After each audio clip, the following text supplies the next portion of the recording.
Bitcoin daily updates. We're going to focus on the short time frame first so you can know what to watch for the rest of today. And then we'll zoom out to the 4-hour, the daily, the weekly, give you the short time frames, the big time frames. That's what we like to do. Stick to it.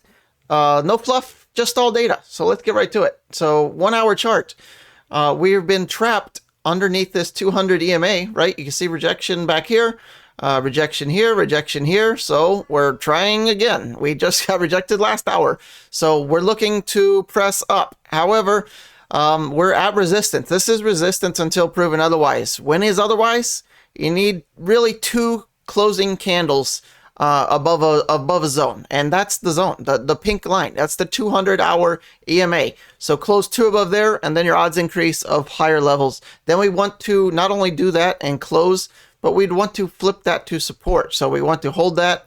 Maybe we move along, break out here, then come back and kind of hold that as support. And then you can be more confident that that should be holding and we should be going higher. So that's what to watch for the rest of today. However, if we come down, right, you always want to look at both sides. What if we reject again? Well, look what has happened the previous times. We get rejected, hold up there for a little bit and go back down. Come back, retest it, get rejected, go back down. Rejected, back down. Rejected. Are we going to do it this time or not? Well, it's starting to favor the bulls on the higher time frame. So let's do that. Let's zoom out a little bit. Go to the 4-hour. There we go. Now, however, look at what I'm seeing here. The 4-hour, right? So we're going to look at all these time frames, but almost every time chart has pinching Bollinger Bands. That's less volatility, signaling bigger volatility is coming. We have very tight Bollinger Bands here on the 4-hour, not seen in weeks here, right? Since we've been up to this tier. Look how narrow these are. There's a larger move brewing. We don't know which way yet, but we're trying to hold this 100 EMA here. You can see we've tested it multiple times, kind of a fake out deviation there. Came back, retested it at a higher low.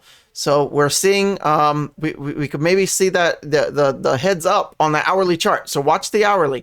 You want to look at key time frames on larger, charts like the weekly and the daily, and then zoom in to see if you're seeing your thesis play out on the shorter time frames at the larger time frame levels, if that makes sense.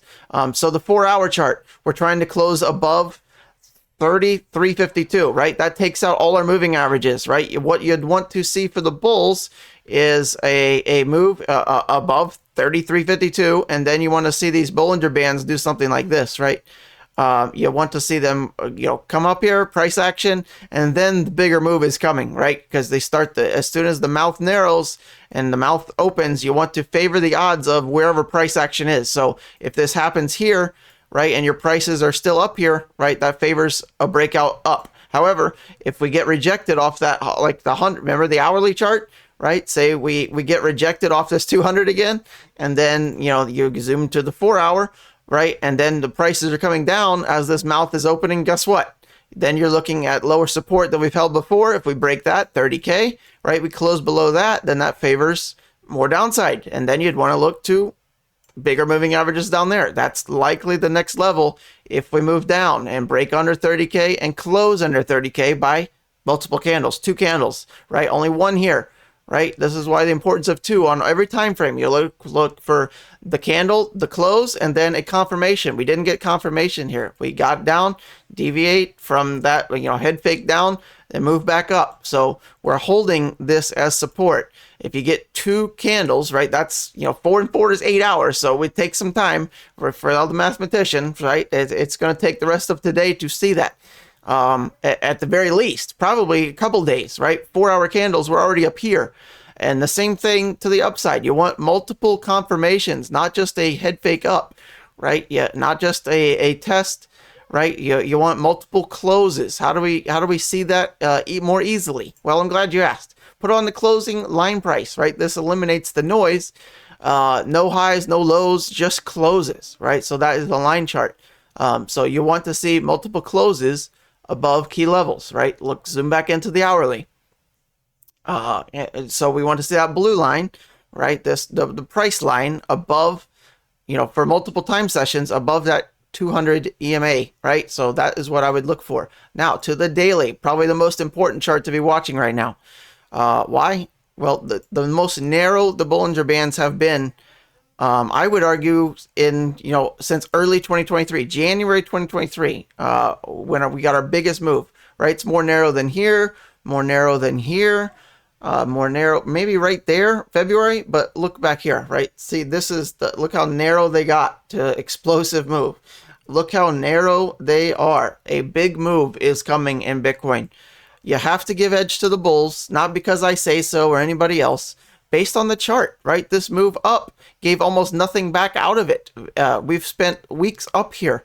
We're holding key moving averages. We're bouncing above the EMA 21, bouncing off the EMA 14. We're at lower Bollinger Bands, right? So by definition, prices are low at the low Bollinger Band. By definition, prices are high at the high Bollinger Band. All these previous times that we tried to break out, we were not in the situation that we're in now. This time is different right here. Last time we were pressing range highs. The Bollinger Bands were very wide. Last time we were pressing range highs before that. Bollinger Bands even wider. Last time before that, Bollinger Band, we were outside the Bollinger Bands on the upper, right? This time, we're at the lower Bollinger Band, and the volatility is compressed here. This is setting up for some major move, likely to the upside based on the chart. Not what I'm saying, what you're seeing here, right? This is showing, at least for now, right? This could change tomorrow. How would it change? The same thing we talked about on those lower time frames. As these bands compress and they start to kind of form this little tunnel here, right? It could take a couple days, but likely this week. We're going to see a bigger move. So let's say prices just remain down here, right? And then the mouth starts to do this, right? And the prices are here, right? We're probably going down, but prices are already low by definition. Here's that lower Bollinger Band at support, the 21-day support where we just bounced off of, right? Now we're back up here.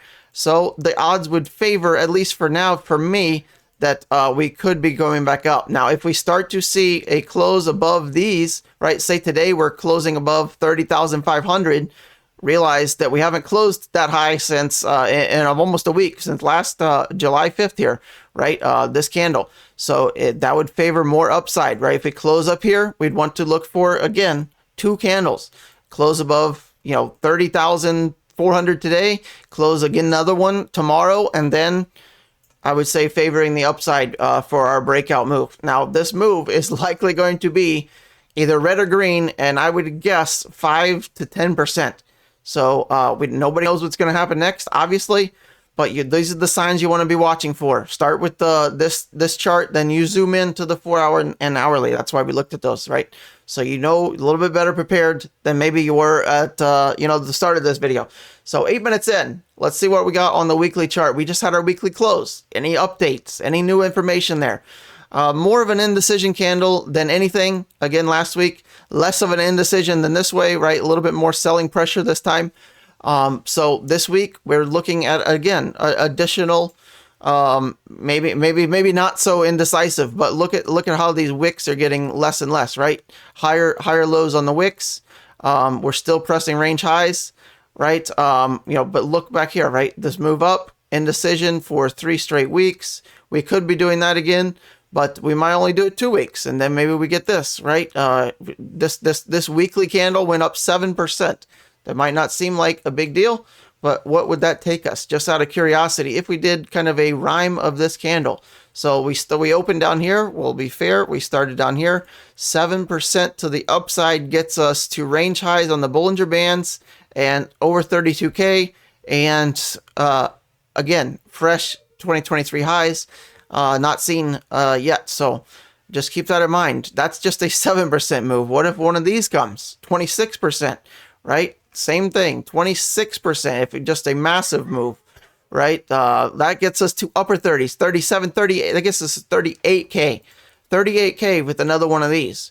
15%, okay? Let's just get some context here. 15% gets us to mid 30, right? 35K, right? Just a copy paste of this one. Back to the downside, we could do that. I still don't favor that. Look at your above all your moving averages. Your Gaussian channel is green on the bigger time frames. The weekly, right? The 5-day, the 3-day Gaussian channels are both green. Your EMA 8 on the weekly chart is here. right? Here's the weekly Gaussian channel. The top of this channel is at 28.6. Also key breakout levels between 29 and 28. So any kind of retest in this zone that we've talked about the past several videos, in my book, and what I'm doing personally, is buying the hell out of anything in here, and not being too greedy, right? I like the EMA 8 weekly test. Maybe we wick down and it's a fake out on like that daily chart, right? Let's go look back at the daily, right? The daily chart is green on the Bollinger Bands, or excuse me, green on the Gaussian channel. If we get any kind of test down here, or like a head fake out, right, realize that would be punching below the Bollinger Bands. The top of that channel is kind of like 28.8, right? The 5-day Gaussian channel is green as well. I mean, that's where you wait for years usually to get something like this. We bounced right off of it, one red candle in, and then bounce. Right, unlikely you're just going to keep getting these low retests. We got the retest. This was the chance for the bears to strike, and they couldn't do it. Bulls are in big charge now on pretty much every time frame here. So yeah, I'll kind of wrap it up with that. Indecisive the past 2 weeks. Consolidation after the big move up. Is this week going to be our next big move up or big move down, right? Maybe we get a little bit of a move down and then a big move up, right?